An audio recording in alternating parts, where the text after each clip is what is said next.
పక్షంగా మాట్లాడిపోతుండగా బలమైన మీ ఆత్మ సహాయంతో మీద మాట్లాడి గృహానికి విసిరి వచ్చిన వారికి ఏ మాటలు అవసరం ఆ మాటలు మీ దాసున్నట్టు వినిపించి సహాయం చేయమని యేసు ప్రభు పరిశుద్ధ నామంలో స్తోత్రాలు వేడుకున్నాను పరమ తండ్రి.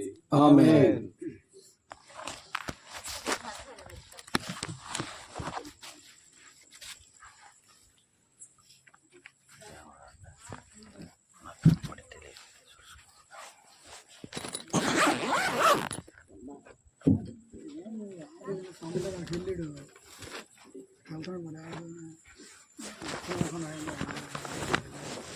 ప్రభునందు ప్రియమైన సహోదరుడారా సహోదరుడారా,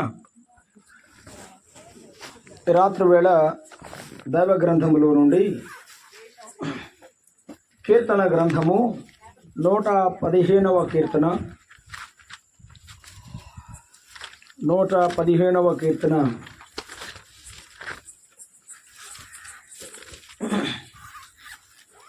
మొదటి వచనాన్ని 18వ వచనాన్ని మనము చదువుకుందాం. 115వ కీర్తన మొదటి వచనం. మాకు కాదు యెహోవా, మాకు కాదు, నీ కృపా సత్యములను బట్టి నీ నామమునకే మహిమ కలుగునుగాక. నీ కృపా సత్యమును బట్టి మీ నామమునకే మహిమ కలుగునుగాక. 115వ కీర్తనలో ఆఖరి వచనాన్ని మనం చదువుకొని ప్రార్థన చేసుకుందాం. చూడండి, 18వ వచనం. మేమైతే ఇది మొదలుకొని నిత్యము యెహోవాను స్తుతించదము. మేమైతే ఇది మొదలుకొని నిత్యము యెహోవాను స్తుతించదము. యెహోవాను స్తుతించుడి. చదవబడిన వాక్య భాగమును దేవుడు దీవించినట్లు చిన్న ప్రార్థన చేసుకుందాం. కృపా సత్య సంపూర్ణుడైన మా ప్రియ ప్రభువా, స్తోత్రారుడు అయిన దేవా, మీకు స్తోత్రములు. ఈ రాత్రి వేళ మీ బిడ్డలు కోటేశ్వరరావు గారు, వెంకటరతమ్మకయ్య కుటుంబం యొద్ద మమ్మను సమకూర్చిన తండ్రి, మీకు స్తోత్రములు. వారు తమ హృదయములలో మిమ్మను గూర్చిన కృతజ్ఞతతో ప్రభువా ఈ రాత్రి వేళ ఏర్పాటు చేసుకున్న ఈ కుడికలో ఇంత దనుక మీ బిడ్డల స్వరాలను ముట్టి మీ నామ మహిమ కొరకు పాడుటకు మీ దయ చూపినందుకు స్తోత్రములు. మా తండ్రి, మా ప్రభువా, మీ వాక్యాన్ని మేము చదువుకున్నాం, మేము మీ వైపు చూస్తున్నాం నాయన. మా స్వరం, మా ఆలోచనలు కాకుండా మీ తలంపుతో మమ్మల్ని నింపి నడిపించండి. మా అందరి జీవితాలకు ఏ మాటలు అవసరమో వాటిని మాతో మాట్లాడమని, మహిమ పొందుమని క్రీస్తు యేసు నామమున ప్రార్థన చేసి వేడుకుంటున్నాము తండ్రి. ఆమేన్. దేవుని యందు ప్రియమైన సహోదరుడారా సహోదరుడారా, 110వ కీర్తన 11వ కీర్తన 12, 13, 14, 15 అన్నీ కలిసి ఉన్న కీర్తనలే. మీకు దాదాపుగా 16 వరకు కూడా కలిసి ఉన్నాయి. 16, 17, 18 వరకు కూడా. ఇవన్నీ ఐక్యముగా ఒక్కటిగా రాయబడిన ఒకే ఒక కీర్తన కొన్ని భాగాలుగా చేయబడ్డావనేవి పండితుల అభిప్రాయం. ఈ దావీదు రాసిన 115వ కీర్తనలో ప్రారంభములో ఆయన నామమునకు మహిమ చేకూరుస్తున్న దావీదుగా మనకు కనబడుతున్నాడు. కృపాసత్యములను బట్టి నీ నామమునకే మహిమ కలుగునుగాక. మహిమపరిచిన దావీదు మొదటి మాట. ఆఖరి మాట అయితే స్తుతించిన దావీదు. దావీదు దేవుని ఎందుకు మహిమపరుస్తున్నాడు? దావీదు దేవుని ఎందుకు స్తుతిస్తున్నాడు? మన జీవితాల్లో యేసు ప్రభు వారిని మనము స్తుతించడానికి గల కారణం ఏమిటి? ఈ ఇంటి వారు కూడా దేవుని స్తుతిస్తూ ఈ కూడిక ఏర్పాటు చేసుకున్నారు. వారికి ఒక కారణం ఉన్నది. దావీదు దేవుని స్తుతించడానికి కూడా ఒక కారణం ఉన్నది. స్తుతిస్తూ ఒక మాట చాలా గట్టిగా మాట్లాడుతున్నాడు. అదేమంటే ఇది మొదలుకొని అన్నాడు. ఆలోచన చేశారా? ఇది మొదలుకొని అంటే అర్థం ఏమిటి? ఇక నుండి నేను బ్రతుకు కాలమంతా అని దాని అర్థం. ఇది మొదలుకొని నిత్యము యెహోవాను స్తుతించదము. ఇంతకు మునుపు అప్పుడప్పుడు స్తుతించేవాడిని, ఇప్పుడు నేనేం చేస్తాను? ఇక్కడ నుండి నిత్యము స్తుతిస్తాను. ఆయన నేను స్తుతించడానికి, దావీదు స్తుతించడానికి, నీవు స్తుతించడానికి కారణం ఏమిటో ఒకసారి దావీదును జీవితంలో ఉన్న వాస్తవాలను మన జీవితానికి సరిపోల్చుకుంటే ఎంతవరకు దేవునిలో మనము ఆనందిస్తున్నామో, దేవుని ఆశీర్వాదానికి దగ్గరగా ఉన్నామో మనం అర్థం చేసుకోగలం. దేవుని స్తుతిస్తున్న దావీదు మొదటి మాట అంటాడు, ఆయనకు మహిమ చెల్లిస్తున్నాడు. ఇది మొదలుకొని నేను స్తుతిస్తాను అని చెప్తున్నాడు. దావీదు స్తుతించడానికి గల కారణము మనము ఈ రాత్రి వేళ ఒక మాట ధ్యానం చేసి మహిమపరిచిన దావీదు ఎందుకు మహిమపరుస్తున్నాడో కూడా ఆలోచన చేద్దాం. చూడండి, 115వ కీర్తన మనం చదువుకుంటున్నాము. ఇది మొదలుకొని నిత్యము యెహోవాను స్తుతించదము. మీరు యెహోవాను స్తుతించడని అందరికీ చెప్తున్నాడు. కారణమేమి? 10వ వచనాన్ని చదువుకున్నాం. అహరోను వంశస్థులారా, 9 నుంచి చదువుతారా, ఇశ్రాయేలులారా అని చెప్పాడు ఆయన. యెహోవాను నమ్ముకొనుడి, ఆయన వారికి సహాయము వారికేడం. ఆయన చేయందించువాడు. దావీదు ఎందుకు దేవుని స్తుతిస్తున్నాడంటే దావీదుకు చేయనిచ్చిన వాడు, తన దక్షిణ హస్తమును చాపి దావీదుకు సహాయాన్ని అందించిన వాడు ఆయన. అలాగైతే ఈ రాత్రి వేళ వినండి మిత్రులారా, దేవుడిని నీవు స్తుతించాలి అంటే దేవుని సహాయాన్ని నీవు అనుభవించి పొందిన వాడవైతే తప్ప నీవు దేవుని స్తుతించలేవు. దావీదు దేవుని సహాయాన్ని పొందినవాడు. 2వ సమూయేలు గ్రంథంలో దైవ గ్రంథాన్ని మనం చదువుతున్నప్పుడు దావీదు అదుల్లాము గుహలో ఉన్నాడు. తన పరివారముతో పాటు గుహలో నివాసం చేస్తున్నాడు. అది అరణ్య ప్రాంతం, అది గుహ ప్రాంతం, అది రాజభవనం కాదు. అది కష్టకాలం, దావీదుకు ఆహారం లేని కాలం. దావీదు తన వారిని విడిచిపెట్టి పారిపోయి ఆ ప్రాంతంలో బ్రతుకుతున్న కష్టకాలం. కానీ అదుల్లాము గుహలో కూడా దేవుడు దావీదును పోషించాడు. దావీదుకు తెలుసు, ఆ దావీదుకు దేవుడు ఎంత సహాయకుడు అంటే అది అదుల్లాము గుహ అయినా కాపాడాడు, అది సౌలు యొక్క రాజ ప్రాంగణమైన కాపాడినాడు. దావీదుకు దేవుని సహాయం ప్రతి పరిస్థితులలో ఉన్నది. దావీదు అంటాడు, నిత్యము నా దేవుని నేను స్తుతిస్తాను. అది ఆయన తన హస్తము చాపి నన్ను కాపాడడమైనా, నాకు అవసరమైనప్పుడు నా ఆహార కొరతను తీర్చిన నా సహాయకుడైన ఆయనే. దావీదు ఎంత ధైర్యముగా చెప్తున్నాడో. ఈ రాత్రి వేళ నీకు సహాయం చేస్తున్నవాడు దేవుడని నీవు గుర్తించావా? నిన్ను నీ ప్రయాణములో, నీ జీవిత ప్రయాణంలో కాపాడుతున్నవాడు యేసునాథుడని నీవు గుర్తించుకున్నావా? తల్లి, అమ్మ, గుర్తించుకున్నావా? దావీదులాగా నీవు గుర్తు తెచ్చుకుంటే దేవుని దీవెన నీకు సమీపంగానే ఉంది. ఇంకా ఆయన సహాయం నీకు సమీపంగానే ఉంది. కొంతమంది దేవుడు చేసిన మేలులు ఏం చేస్తారు? మర్చిపోతారండి. మర్చిపోయేవారుగా ఉన్నాడు. దావీదు దేవుని స్తుతించడానికి కారణం ఏమిటంటే దేవుని సహాయం. దేవుని సహాయాన్ని పొందిన దావీదు దేవుని స్తుతిస్తున్నాడు. ఇంకొకటి అన్నాడు, వారి కేడము అని చెప్పాడు. వారి యొక్క ప్రాకారం ఆయన, వారి యొక్క ప్రాకారం. చదువుతారా? 34వ కీర్తన మనమందరము కూడా ఎప్పుడు చదువుకున్నటువంటి మాటను మనం చదువుకుంటున్నాం. 34వ కీర్తన 7వ వచనం. వారి ప్రాకారం ఎలా, వారి కేడెం ఎలా చూస్తున్నాము. 34:7 యెహోవాయందు భయభక్తులు గల వారి చుట్టూ ఆయన తన చుట్టూ ఒక ఇంటికి ప్రాకారము, పిట్టగోడ పైన కట్టుకున్నట్టు, కోటగోడ కట్టుకున్నట్టు ఆయన తన ప్రజల చుట్టూ ఉంటాడటండి. ఆయన యందు భయభక్తులు గల వారి చుట్టూ ఆయన దూత కావలి ఉండి వారిని రక్షించను. ఆలోచన చేస్తున్నారా మిత్రులారా? నీవు నీ జీవితంలో సురక్షితంగా ఉన్నావంటే నీ చుట్టూ ఆయన తన దూతను కావలి ఉంచాడు. దావీదు అదే తన అనుభవంలో మాట్లాడుతున్నాడు. ఈ రాత్రి దేవుడే నా సహాయకుడు, దేవుడే నా రక్షకుడు, ఆయనే నా ప్రాకారము వంటి వాడని చెప్తున్నాడు. నా చుట్టూ ఉన్నవాడన్నాడు. అవును, ఇశ్రాయేలు జాతి కూడా ఐగుప్తు నుండి విడిపింపబడిన తర్వాత వారు అరణ్యములో వెడుచుండగా ఆయన అగ్నిస్తంభముగా మేఘస్తంభముగా వారి ముందు వెనకల నడిపించినవాడు ఆయన. అవును, నీ ముందు నీ వెనక ఉండేవాడు ఆయన, నీ చుట్టూ ఉండేవాడు కూడా ఆయనే. అమ్మా, ఈ రాత్రి వేళ యేసు ప్రభువు నిన్ను విడిచిపెట్టని దేవుడు. దావీదు తన అనుభవంలో ఇది ఎరిగి నా సహాయం, నాకు అవసరమైనప్పుడు నా సహాయం ఆయన, నాకు అవసరమైనప్పుడు నా రక్షణ కూడా ఆయనే.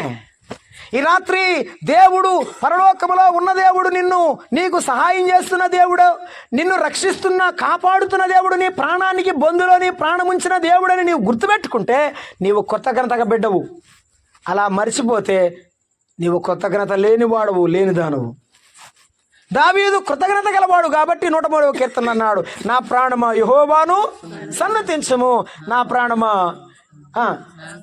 నా అంతరంగములో ఉన్న సమస్తమా ఆయన పరిశుద్ధ నామమును సన్నతించుము. నా ప్రాణమా యెహోవాను సన్నతించుము, ఆయన చేసిన ఉపకారంలో దేనిని ఆయన సహాయాన్ని మర్చిపోవద్దు, ఆయన చేసిన మేలు మర్చిపోవద్దు. ఆయన నీ ప్రాణమును కాపాడిన సందర్భాన్ని మనం ఆ సమయంలో చెప్తుంటాం. ఏమనంటే వెంట్రుక వాసలో పోయినాయి, లేకపోతే దేవుడు ఉన్నాడయ్యా కాబట్టి నేను బ్రతికానని ఆ సమయంలో చెప్తాం, కానీ తర్వాత మర్చిపోతాం. దావీదు తన జీవితంలో చెప్తున్నాడు, నేను నిత్యము గుర్తు చేసుకుంటాను, నేను నిత్యము దేవుని స్తుతిస్తాను. కారణం ఏమిటంటే నా సహాయం ఆయనే, నా రక్షణ ఆయనే. రండి 115వ కీర్తన 115వ కీర్తనలు అంటున్నాడు 11వ వచనం, యెహోవాయందు భయభక్తులు కలవారులారా యెహోవాయందు నమ్మిక ఉంచండి. దేవుని సహాయం నీకు దూరంగా ఉంటే నీవు దేవుని మర్చిపోవద్దు. దేవుడు ఒకవేళ నీకు దీవించడానికి ఆయన ఆలస్యంగా చేస్తే నీవు ఆయనను విడిచిపెట్టవద్దు.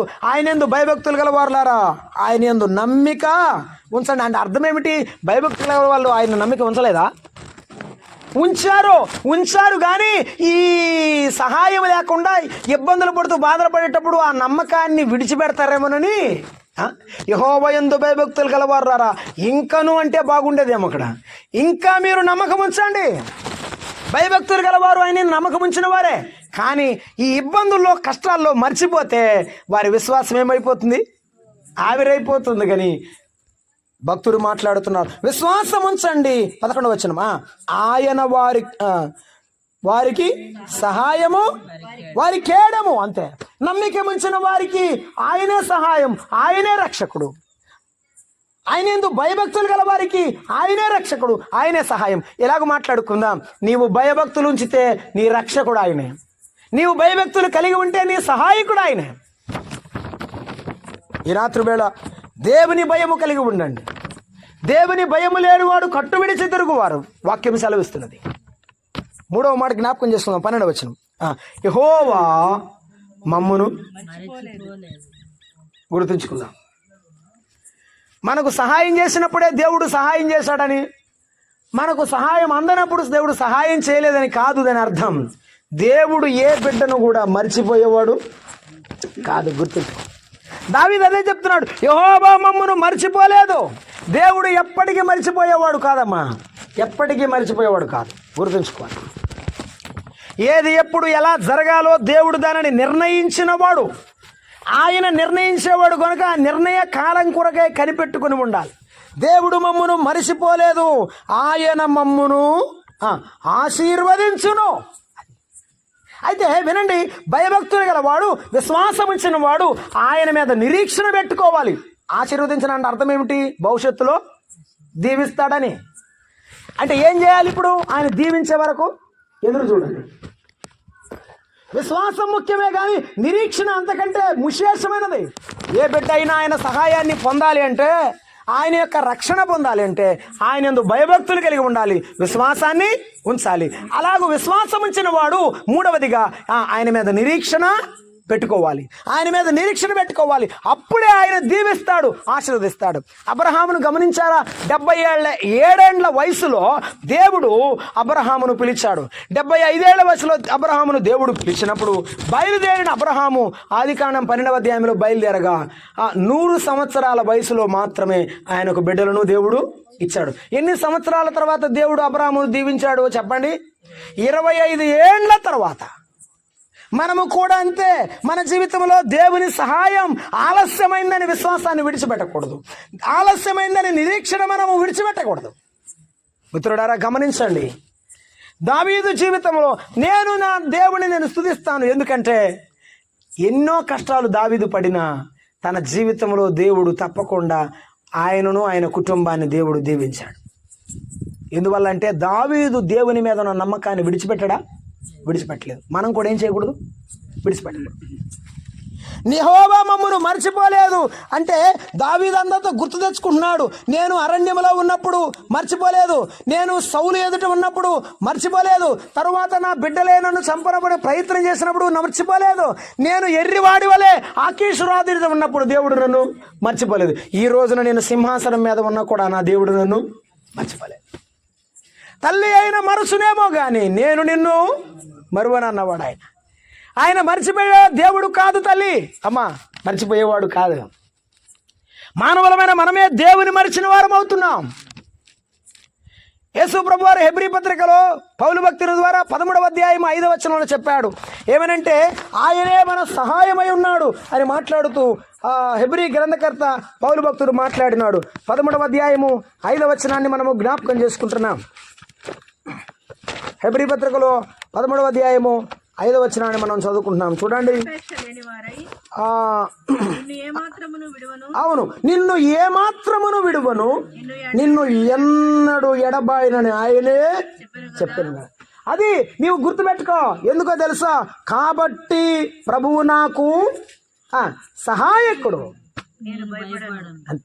నీవు భయపడాల్సిన అవసరం లేదు. దేవుడే నీకు సహాయకుడు.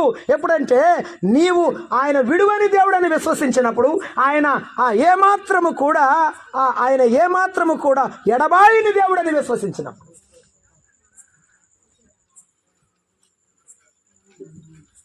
నీ బాహుబలము ఎన్నడైన దూరమాయనా, నిత్య జీవమిచ్చు నీదు వాకు ఎప్పుడైనా మూగబోయేనా. నిర్మల హృదయుడా నా దీపమును వెలిగించితివి యేసయ్యా, అపారమైనది నాపై నీకున్న అత్యున్నత ప్రేమ, నీ బాహుబలము ఎన్నడైన దూరమాయనా, నిత్య జీవమిచ్చు నీదు వాకు ఎప్పుడైనా మోగబోయేనా. దేవుని వాక్కు మోగబోయేది కాదు, నీతో మాట్లాడేవాడు. ఆయన దక్షిణ హస్తము, ఆయన బలమైన హస్తము సహాయం చేసేదే. అందుకే అంటాడు యెషయా గ్రంథం 59వ అధ్యాయం 1వ వచనం, రక్షింపక నేరగలిగినట్లు ఆయన హస్తములు కురుచకాలేదు, విననేరక ఉండినట్లు ఆయన చెవులు మందము కాలేదు. ఆయన కురచగా ముడుచుకునేవాడు కాదు, దీవించేవాడే. ఆయన చేతులు చాచాలంటే నీ నమ్మకం పోకూడదు, నీ విశ్వాసం విడిచిపెట్టకూడదు, నీ నిరీక్షణ వదిలిపెట్టకూడదు. నీవు ఆయన మీద ఆధారపడినంత కాలం దేవుడు నీకు తన కృపను చూపువాడే. యెహోవా మమ్మను మర్చిపోలేదని దావీదు సాక్ష్యమిస్తున్నాడు. ఈ రాత్రి యేసయ్య నిన్ను మర్చిపోలేదమ్మా, నిన్ను మర్చిపోనివాడు ఆయన. పర్వతములు తొలగిన, మెట్టలు తత్తరిల్లిన, ఈ కృప నన్ను విడిచిపోదు.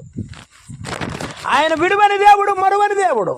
ఈ రాత్రి నీతో మాట్లాడుచున్నవాడు మారని దేవుడు. ప్రభు 115వ కీర్తనలో దావీదు అనుభవంలో మాట్లాడుతున్నాడు. యెహోవా మమ్మను మర్చిపోలేదు, మమ్మను ఆశీర్వదించును, ఆయన ఇశ్రాయేలులను ఆశీర్వదించును, అహరోను వంశస్థులను ఆశీర్వదించును. ఇశ్రాయేలు అంటే సామాన్యమైనటువంటి నమ్మినటువంటి దేవుని పిల్లలు అని అర్థం. అహరోను వంశస్థులు అంటే దేవుని సేవ చేయువారని అర్థం. ఆయన సేవ చేయువారిని ఆయన దీవిస్తాడు, మిగిలిన వాళ్ళు ఎవరిని దీవించడానికి అర్థం కాదు. అందుకే చెప్తున్నాడు ఇశ్రాయేలును కూడా దీవిస్తాడు. ఎవరు ఆయన విశ్వాసం ఉంచుతారో, ఆనాడు ఎర్ర సముద్రమును దాటి ఐగుప్తును విడచి బయటికి వచ్చి దేవుని మాటను నమ్మి బయలుదేరిన ప్రతివారిని దీవించాడు. ఈనాడు నా మాట విని నన్ను పంపినందు విశ్వాసం ఉంచు ప్రతివాడు నిత్య జీవము గలవాడని ఆయన స్వార్థ ప్రకటిస్తున్నాడు. యేసుక్రీస్తు మాటలో నమ్మకం ఉంచేవారిని, యేసుక్రీస్తు మాటలో విశ్వాసం ఉంచేవారిని ఆయన రక్షించేవాడుగా ఉన్నాడు, ఆశీర్వదించేవాడుగా ఉన్నాడు. అందువలననే 3వ అధ్యాయం అపోస్తల కార్యముల గ్రంథం 24వ వచనంలో ఆశీర్వదించడానికి ఆయన తన సేవకుణ్ణి పంపించాడు అన్నాడు. చదువుతారా? అపోస్తల కార్యముల గ్రంథము 3వ అధ్యాయము 24వ వచనాన్ని మనం చదువుకుంటున్నాం. 3:24లో ఇలాగున్నాయి. క్షమించండి, 26 తల్లి. దేవుడు తన సేవకుని పుట్టించి మీలో ప్రతివానిని వాని దుష్టత్వముని మళ్లించుట వలన మిమ్మును ఆశీర్వదించుటకు ఆయనను మొదట మీ వద్దకు పంపాను. దేవుడు మానవుల దగ్గరకు యేసుక్రీస్తును ఎందుకు పంపాడంటే మానవ జీవితంలో దుష్టత్వం ఉన్నది. ఆ దుష్టత్వమును తొలగించి, హృదయములో ఉన్న చెడుతనమును తొలగించి ఆయన తన పిల్లలుగా తీర్చడానికి, ఆశీర్వదించడానికి తన సేవకుణ్ణి పంపించాడు. యేసుక్రీస్తు ద్వారా మనను ఆశీర్వదించాలని పంపించాడు. ఈ రాత్రి యేసయ్య మాటలు వినండి అయ్యలారా. యేసు ప్రభు మాటలు వింటే ఆయన మీ సహాయం అవుతాడు, ఆయన మీ రక్షకుడు అవుతాడు. మీరు దుష్టత్వంలో నుండి బయటికి వస్తారు, పాపాన్ని విడిచిపెట్టి పరిశుద్ధులవుతారు, దేవుని పిల్లలవుతారని వాక్యం సెలవిస్తున్నది. అందుకే అన్నాడు, నీతిమంతుడైన నా సేవకుడు, యెషయా గ్రంథం 53వ అధ్యాయంలో చెప్పిన మాట. నీతిమంతుడైన నా సేవకుడు అనేకుల దోషములను భరించి తనకున్న అనుభవ జ్ఞానము చేత వారిని దోషులుగా చేయును. యేసయ్య తన రక్తమును చిందించాడు. ఆయన రక్తములో మన పాపములన్నీ కడిగారమ్మా. మన పాపములు కడుగుట వలన మన నిర్దోషులను చేశాడు. తద్వారా ఆయన తన సేవకుని ద్వారా మనను క్షమించి పరలోక రాజ్యాన్ని ఇచ్చాడు. యేసయ్యలో ఆశీర్వాదం ఈ ప్రపంచానికి దొరికింది. యేసయ్యలో సమాధానం, యేసయ్యలో నెమ్మది ప్రపంచానికి దొరికింది. అలాగైతే వినండి, మన ఆశీర్వాదం ఆయనే, మన సహాయం ఆయనే, మన రక్షణ ఆయనే. రండి 115వ కీర్తనలో మరొక మాట కూర్చుకుంటాం. ఇలాగున ఆయన సహాయము, ఆయన రక్షణ, ఆయన ఆశీర్వాదం మనవైతే ఆయన ఎవరికిస్తున్నాడు? 11వ వచనం. ఎవరికిస్తున్నాడు ఆయన ఆశీర్వాదం? ఎవరికిస్తున్నాడు ఆయన సహాయం? 13వ వచనం. 13. పిన్నలైనా దేవుడు సహాయం చేస్తాడు, పెద్దలకైనా సహాయం చేస్తాడు. తన యందు భయభక్తులు గల వారు అందరికీ దేవుని ఆశీర్వాదం ప్రతి బిడ్డకున్నది. అయ్యో నేను మందిరానికి రాను, దేవుని మాటలు వింటాను, కానీ దేవుడు అంటే నమ్మకం ఉంది, దేవుడు నన్ను కూడా దీవిస్తాడు అనుకుంటున్నావేమో. దేవుడు నిన్ను కూడా దీవిస్తాడు తల్లి. నీవు దేవుని యందు భయభక్తులు పూనితే దేవుడు నిన్ను కూడా ఆశీర్వదిస్తాడు. దేవుడు నీకు కూడా రక్షకుడై కాపాడతాడు. ఈ రాత్రి యేసయ్య మాటలు విశ్వసించండి, యేసయ్యలో ఉన్న అద్భుతమైన ఆశీర్వాదాన్ని అనుభవించండి. తన యందు భయభక్తులలో అందరినీ ఆయన ఆశీర్వదిస్తాడు. ఆశీర్వదించి నువ్వు నమ్ముకుంటే నీతోనే పోదట. 13వ వచనం 2వ లైన్లో ఏమంటాడు? యెహోవా వారిని ఆశీర్వదించును. 14. యెహోవా మిమ్మును చదవండి, మీ పిల్లలను కూడా అభివృద్ధి పరుస్తాడమ్మా. ఇది క్రొత్త నిబంధనలో ఒక రకంగా రాశాడు. అపోస్తల కార్యముల గ్రంథం 16వ అధ్యాయంలో అజలారా రక్షణ పొందుటకు నేనేమి చెయ్యవలను అని ఆ చెరసాల నాయకుడు అయితే ఏం చెప్పాడు? పౌలు భక్తుడు, ప్రభు అయిన యేసుక్రీస్తునందు విశ్వాసం ఉంచము, అప్పుడు నీవును నీవే రక్షింపబడతావు. ఇక నీ ఇల్లు సంగతి నా సంబంధం లేదని యేసయ్య చెప్పలేదు. ఏమన్నాడు? నీవును నీ ఇంటి వారు రక్షింపబడతారు. చూసారా, నీకు మాత్రమే కాదు, నీ ఇంటిలో ఉన్న బిడ్డలకు కూడా ఆశీర్వాదం. ఈ రాత్రి రండి, దేవుని దీవెన పొందండి, యేసు ప్రభుని నమ్మండి, యేసు ప్రభు రక్షణ పొందండి, యేసు ప్రభు సహాయాన్ని పొందండి, యేసు ప్రభు ఆశీర్వాదాన్ని స్వీకరించండి. నీకు మాత్రమే కాదు, నీ ఇంటిల్ల పాదిగా దేవుడు దీవించువాడని, యేసుక్రీస్తు ద్వారా పరలోక సంబంధమైన ప్రతి ఆశీర్వాదాన్ని నీకును నీ కుటుంబంలో బిడ్డలకు నీ జీవితాలకు దేవుడు ఇచ్చేవాడని ఈ రాత్రి వేళ ప్రభు వాక్యమును బట్టి నేను ప్రకటిస్తూ ఉన్నాను. 13, 14 వచనాల్లో ఆయన నీ పిల్లలను ఆశీర్వదించేవాడు. ఆశీర్వాదం నమ్మిన ప్రతి వారికి ఇస్తాడు. ఆశీర్వాదం నమ్మిన నాకు మాత్రమే కాకుండా నా కుటుంబం మొత్తానికి ఆయన ఇచ్చేవాడు అని చూస్తున్నాము. మరొక మాట ఏమన్నాడు? 15, 16 చదువుతారా? భూమి ఆకాశములను సృజించిన యెహోవా చేత మీరు ఆశీర్వదింపబడిన వారు. ఆకాశములు యెహోవా వశము, భూమిని ఆయన నరులకిచ్చి ఉన్నాడు అన్నాడు. నేను దీవించేవాడు ఆకాశాన్ని తన నోటి మాటతో సృజించిన శక్తి గలవాడు. ఎవరైనా దేవుడు ఆశీర్వదిస్తాడా, ఎంతవరకు ఆశీర్వదిస్తాడని ఆలోచన చేస్తున్నాము. శక్తి గలవాడు వాగ్దానం చేశాడు కాబట్టి తప్పకుండా నెరవేరుస్తాడు, తప్పకుండా నెరవేరుస్తాడు. ఏం చేస్తాడయ్యా? భూమిని ఆయన తన నరులకిచ్చాడన్నాడు. అవునండి, దీవెని ఇచ్చిన దేవుడు ఎలా ఇచ్చాడు తెలుసా? తన చేతికి ఇచ్చాడు. ఈనాడు నీ చేతికి ఏమిస్తాడు? భూమికి, నీ నరులకి ఆయన ఇచ్చాడని బైబిల్లో రాయబడి ఉంది. దేవుడు నీ చేతికి ఒకటి అప్పగిస్తాడు. దేవుడు నీ చేతికి ఒకటి అప్పగిస్తాడు. అదే దేవుని దీవెన. యోహాను సువార్త 14వ అధ్యాయం 10వ వచనం ప్రభు అన్నాడు, పిల్లలారా నేను ఎలాగ వెళుతున్నాను మరలా అలాగను మీ హృదయము కలవరపడనీయకుడి. నా తండ్రి అంటే అనేక నివాసములు కలవు. లేని ఎడల నేను మీతో చెప్పదును. ప్రతి వారికి, మీ అందరికీ కూడా ఒక్కొక్కరికి ఒక్కొక్క ఇల్లు ఏం చేయబోతున్నాడు? సిద్ధం చేయబోతున్నాడు. ఆ పరలోకములో ఉన్న ఇంటిలో ఆనందం ఉంటుంది, సమాధానం ఉంటుంది, సంతోషం ఉంటుంది. ఈనాడు ఇళ్లలో లేని సమాధానం, ఈనాడు ఇళ్లలో లేని నెమ్మదిని యేసయ్య నీ గుడిలో ఇస్తాడు, నీ గుండె గుడిలో ఇస్తాడు, పరలోక రాజ్యంలో కూడా ఇస్తాడు. యేసయ్య నమ్మండి, మీ ఇంటిలో నెమ్మదిని, సమాధానాన్ని, శాంతిని, సంతోషాన్ని పొందండి. ఈ లోకం విడిచిన పరలోకంలో కూడా అదే సంతోషంతో బ్రతకండి. ఆయన భూమిని నరులకు ఇస్తున్నాడు అన్నాడు. అది అక్షరార్థమైనది, ఆనాడు ఇచ్చినది. ఆదాముకు కూడా అదే చెప్పాడు, మీరు భూమిని నిండించి ఏలండి అని చెప్పాడు. మరి మనకేమిచ్చాడు ఆయన? భూమినిచ్చి వదిలిపెట్టలేదు. మనకేమిచ్చాడంటే మన పౌరస్థితి పరలోకముందున్నది, మన పట్టణపు పౌరస్థితి ఎక్కడుంది? పరలోకం. మనం ఇండియన్ సిటిజన్స్ అంటారు, మనము భారతదేశ పౌరులం. కానీ ప్రభువు నమ్మిన తర్వాత మనకు 2 పౌరసత్వాలు ఉన్నాయి. ఒకటి భారతదేశ పౌరసత్వం, 2 పరలోక పౌరసత్వం. పరలోకములో కూడా ఉంది నీకు ఆధార్ కార్డు. ఈ రాత్రి యేసయ్యను నమ్మితే నీవు కూడా పరలోకానికి హక్కుదారుడవు. ఆయన పరలోకాన్ని నీకు ఇస్తాడు. ఆనాడు ఆదాము వాళ్ళకు భూమినిచ్చి నింపమని ఆశీర్వదించాడు. ఈనాడు నీకు నీ ఆయుష్నిచ్చి, నీకు జీవితంలో ఊపిరినిచ్చి నడిపిస్తూ ఇంతకాలము కాపాడిన దేవుడు ఈ రాత్రి పరలోకాన్ని ఇవ్వడానికి సిద్ధంగా నిలబడి ఉన్నాడు. తీసుకుంటావో తీసుకోవో అది నీ ఇష్టం. ప్రభువు చెప్పి రమ్మన్నాడు, మేము చెప్పి వెళ్ళడానికి ఇదిగో ఇక్కడ నిలబడి ఉన్నాం. మీరు సర్వలోకమునకు వెళ్ళండి, సర్వ సృష్టికి సువార్తను ప్రకటించండి. నమ్మి బాప్తిసం పొందిన వాడు రక్షింపబడనని యేసయ్య చెప్పారు గనుక ఈ రాత్రి వేళ మేము సిలువబడిన యేసుక్రీస్తును ప్రకటిస్తున్నాం. అయ్యలారా వినండి, యేసుక్రీస్తు మానవుడిగా 33.5 ఏండ్ల క్రితం ఈ లోకంలో జీవించడానికి ఆయన 2024 సంవత్సరాల క్రితమే భూమి మీద జన్మించాడు. 33.5 సంవత్సరాలు జీవించాడు. మానవులందరి పాపమును ఆయన తన భుజాన వేసుకోవడానికి కారణం ఏమిటంటే ఈ లోకములో ఉన్న మానవులందరూ ఆయన పిల్లలు లోకములో తప్పిపోయారని. మనలో ప్రతివాడు తనకిష్టమైన తోవకు తొలగినని వాక్యం సెలవిస్తున్నది. మనమందరం తొలగిపోతే ఆ తండ్రి ఆయన పిల్లలమైన మన పాపాన్ని తన భుజాన వేసుకున్నాడు. ఆయన మన స్థానంలో నిలబడి శిక్షను భరించాడు. ప్రియులారా, ఆయన మన శిక్ష అంతా భరించి మన కొరకు తన రక్తము చెందించి ప్రాణమును అర్పించి సమాధి చెబుడు తిరిగి లేచినాడు. ఎవరు ఆయన వద్దకు వస్తారో, ఎవరు ఆయన యందు విశ్వాసం ఉంచుతారో ఆయన తన పిల్లలయ్యే అధికారాన్ని దేవుడు అనుగ్రహిస్తాడు. ఆయన పిల్లలవ్వడం మాత్రమే కాదు, ఆయన రక్షణ ఇవ్వడం మాత్రమే కాదు, ఆయన సహాయాన్ని ఇస్తాడు, ఆయన ఆశీర్వాదాన్ని ఇస్తాడు. నీకు మాత్రమే కాదు, నీ కుటుంబానికి కూడా తన దీవెన ఇస్తాడు. అలాగైతే వినండి, దేవుడు రక్షించేవాడు, సహాయం చేయవాడు, ఆశీర్వాదమిచ్చేవాడు. మొదటి వచనం చెప్పాడు, మాకు కాదు యెహోవా నీ నామమునకే మహిమ.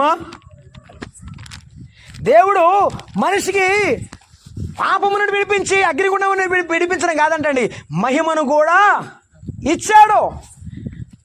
మహిమనేది ప్రభువా. అవును, 3వ అధ్యాయం రోమాపత్రిక 24లో చెప్పాడు, ఏ భేదము లేదు, అందరూ పాపము చేసి దేవుడు అనుగ్రహించే మహిమను, మానవులందరూ దేవుని మహిమను పోగొట్టుకున్నారు పాపము చేత. దేవుడు తన మహిమనివ్వాలని పిలుస్తున్నాడు ఈ రాత్రి. యేసయ్య నమ్ముకుంటే నీ జీవితంలో దేవుని మహిమతో నింపబడతావు. ఒకవేళ ఈ లోకాన్ని విడిచిపెడితే దేవుడు మహిమ దేహాన్ని నీకు ఇస్తాడు. మహిమ దేహముతో పరలోక రాజ్యములో యుగాయుగములు జీవిస్తావు. ఈ రాత్రి వేళ దావీదు దేవుని స్తుతించడానికి కారణం దేవుడు సహాయకుడు, దేవుడు రక్షకుడు, దేవుడు ఆశీర్వదించేవాడు. కనుక దావీదు విశ్వసించాడు, నిత్యము స్తుతించాడు. అంత మాత్రమే కాదు, మహిమను దేవునికి ఆరోపిస్తున్నాడు. కానీ కిరీటం ఇచ్చిన వారెవరు? దావీదుకి దేవుడే. గొప్ప కీర్తి ప్రతిష్టనిచ్చాడు, మహిమనిచ్చాడు.